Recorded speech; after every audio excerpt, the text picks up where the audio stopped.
Hi everyone. ఈరోజు నేను నా హెయిర్ కి యూజ్ చేసే హెయిర్ మాస్క్, ఈ షాంపూ యూజ్ చేస్తాను. మొత్తం ఫుల్ డే హెయిర్ రొటీన్ అయితే నేను మీకు ఈరోజు చూపిస్తాను. Let's start. నేనైతే హెయిర్ మాస్క్ లో ఫ్లాక్సీడ్ జెల్ ని యూజ్ చేస్తాను. ఫ్లాక్సీడ్ జెల్ ఏంటంటే హెయిర్ ని స్మూత్ అండ్ సిల్క్ గా చేస్తుంది, అలాగే హెయిర్ గ్రోత్ అవడానికి కూడా యూజ్ అవుతుంది. ఇప్పుడు ఆ ఫ్లాక్సీడ్ జెల్ నేను ఎలా ప్రిపేర్ చేస్తానో చూపిస్తానండి. ఫస్ట్ కార్నర్ ఒక గిన్నె పెట్టుకొని ఒక గ్లాస్ ఆఫ్ వాటర్ తీసుకోవాలి. ఈ గ్లాస్ ఆఫ్ వాటర్ కి 3 teaspoons వరకు ఫ్లాక్స్ సీడ్స్ ని యాడ్ చేసుకోవాలి. ఇలా 3 teaspoons యాడ్ చేసుకున్న తర్వాత లో ఫ్లేమ్ లో మనకి జెల్ కన్సిస్టెన్సీ వచ్చేంత వరకు బాగా బాయిల్ చేసుకోవాలి. ఇది మనకి ఒక 5 to 10 minutes అలా పడుతుంది. లో ఫ్లేమ్ లోనే పెట్టి బాయిల్ చేసుకోవాలి, లేదంటే మరీ స్టిక్కీగా అయిపోతుంది అనమాట. సో ఇలా బాయిల్ చేసుకునేటప్పుడు చెక్ చేసుకోవాలి. చెక్ చేసుకుంటే మనకి జెల్ కన్సిస్టెన్సీ కనిపిస్తుంది అనమాట. అలా వచ్చిన తర్వాత స్టవ్ అనేది ఆఫ్ చేసేయాలి. ఇలా స్టవ్ ఆఫ్ చేసుకొని చల్లారకు ముందే దాన్ని స్ట్రెయిన్ చేసుకోవాలి, లేదంటే మరీ స్టిక్కీగా అయిపోతుంది. అప్పుడు వాడుకోవడం చాలా కష్టం అయిపోతుంది. సో ఇది ఫ్లాక్సీడ్ జెల్. ఇలా ప్రిపేర్ చేసుకున్న ఈ ఫ్లాక్సీడ్ జెల్ ని బాగా కూల్ అయిన తర్వాత హెయిర్ కి అప్లై చేసుకోవాలి. దీంట్లో నేను coconut oil next vitamin E capsule ని మిక్స్ చేసుకొని హెయిర్ మాస్క్ గా యూజ్ చేస్తాను. ఇప్పుడు ఫ్యూ డ్రాప్స్ కోకోనట్ ఆయిల్ తీసుకున్నాను. నెక్స్ట్ దీంట్లో విటమిన్ ఈ క్యాప్సూల్ ఒకటి యాడ్ చేసుకుంటే సరే.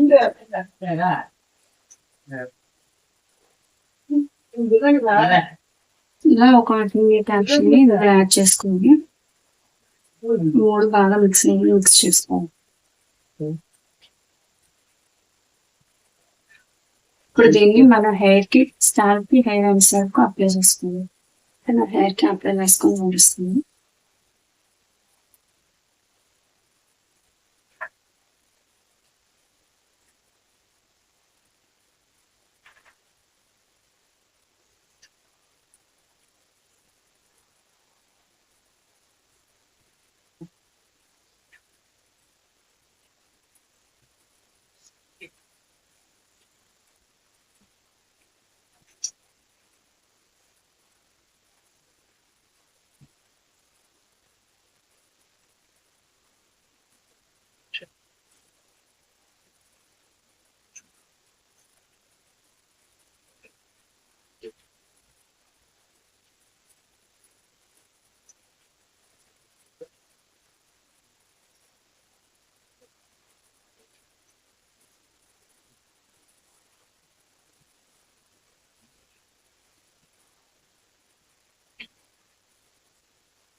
ఇలా పూర్తిగా హెయిర్ రోడ్స్ నుంచి హ్యాండ్స్ వరకు బాగా చేసుకోవాలి.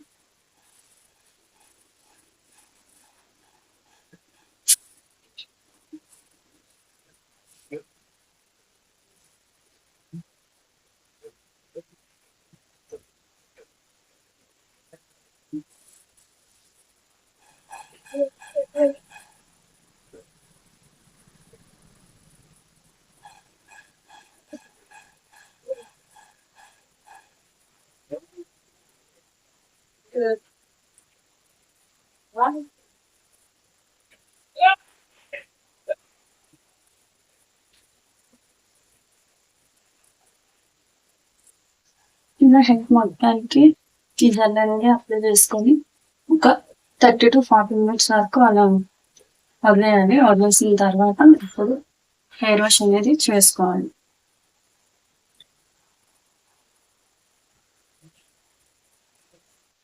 30 to 40 minutes తర్వాత ఫస్ట్ నార్మల్ వాటర్ తో వాష్ చేసుకోవాలి. తర్వాత షాంపూ, వేరే షాంపూ యూజ్ చేస్తే ఆ షాంపూతో వాష్ చేసుకోవాలి. ఇప్పుడు నేను ఒక 30 to 40 minutes తర్వాత నా హెయిర్ వాష్ చేసుకొని రిజల్ట్స్ మీకు నేను చూపిస్తాను.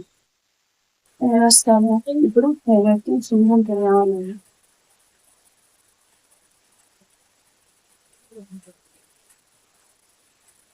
హెయిర్ ఫుల్ డ్రై అయిన తర్వాత నా హెయిర్ ఫోన్ చెల్లిపోతుంది.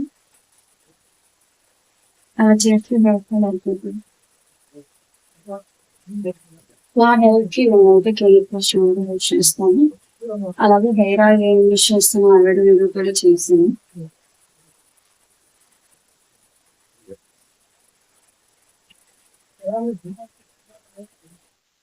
ఇలా హెయిర్ అంతా బాగా డ్రై అయ్యేంత వరకు చూసుకోవాలి. హీటర్ లాంటివి యూజ్ చేయొద్దు, ఎందుకంటే హీట్ స్టూల్స్ యూజ్ చేస్తే హెయిర్ అనేది డ్యామేజ్ అవుతుంది.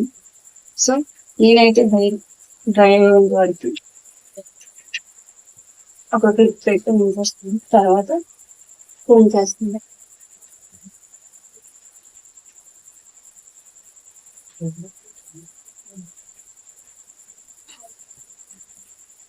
హెయిర్ ఫుల్ గా డ్రై అయ్యాక నేను ఎలా ఫోన్ చేసుకొని ఏంటో అనేది మీకు చూపిస్తాను.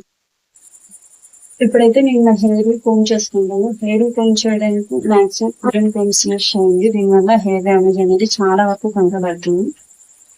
ఇప్పుడు హెయిర్ రూట్స్ నుండి అయితే కోమ్ చేయకూడదు, ఇప్పుడు హెయిర్ ఎండ్స్ నుండి కోమ్ చేసుకోవాలి.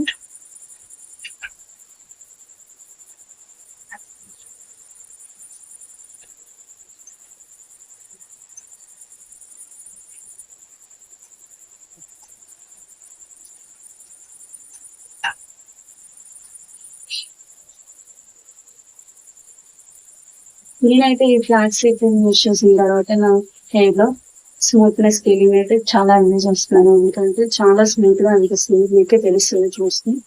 వీక్ లో ఒక 2-3 times యూజ్ చేయండి, ఉండే రిజల్ట్స్ అయితే చూస్తారు. ఇలా హెయిర్ అంతా క్లీన్ చేసుకుని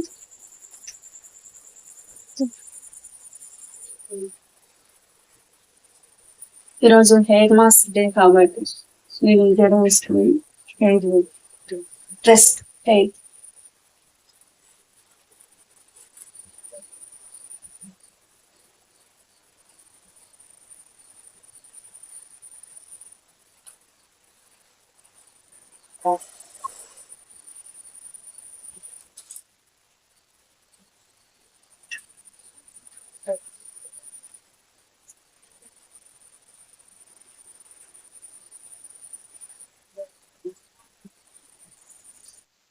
ఇది నా ఫుల్ డే హెయిర్ రొటీన్. మీకు ఈ వీడియో కనుక నచ్చితే లైక్ చేయండి, షేర్ చేయండి. ఇలాంటి మరిన్ని యూస్ఫుల్ టిప్స్ కోసం ఇప్పుడే నా ఛానల్ ని సబ్స్క్రైబ్ చేసుకోండి. Thank you for watching. Bye bye.